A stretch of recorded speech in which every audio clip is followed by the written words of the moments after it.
Big city dining in Springfield. Depot Bar and Grill.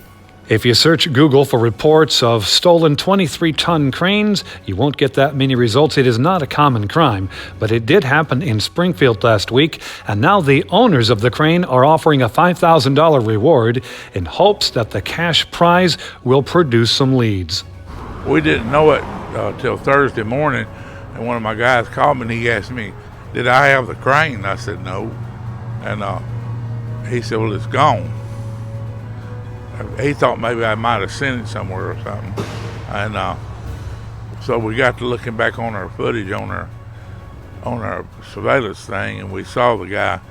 He tried to break in another truck, and then he finally got in the crane, and he scrambled around there until he found the key, and then he started up, and it took him like an hour to get the booster brake off. He didn't know how to do that.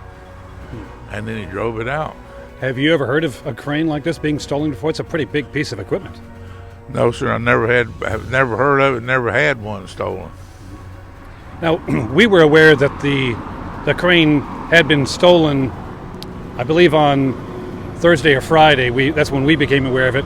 We were told that something was going to come out from the city, but it didn't until the following week. Do you know why they delayed putting something out? Why they delay on everything they do, I reckon. All right, so I thought, well, maybe they kind of had an idea where it might be or something, and sometimes they'll delay on purpose. No, they don't. They didn't have any idea, and you can call them up, and they still don't know nothing about nothing. What is the cost of a piece of an equipment like this?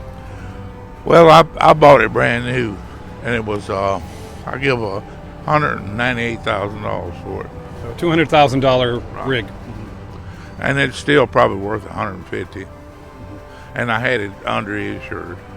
Underinsured. So that's where the reward comes. Tell us about the reward. How do you get the reward? For the apprehension and the return of my crane and the conviction of whoever did it, I will pay $5,000. So in order to get the reward, you want your crane back, and you want the person prosecuted and in jail. Yes. Or convicted. Right. It was a 1998 9000 Ford with a 900A national crane mounted on it. Well, we use it for hanging steel and, setting air conditioners and trusses and stuff like that. Oh, we're losing business because we've already had 2 or 3 calls for it, and we don't have nothing to send to them. Anyone with information about where the crane might be or who has taken it is encouraged to call Springfield Police. Payne Chevrolet in Springfield. 9 decades, 3 generations, 1 tradition. I got what I asked for at Payne Chevrolet. That's the honest truth.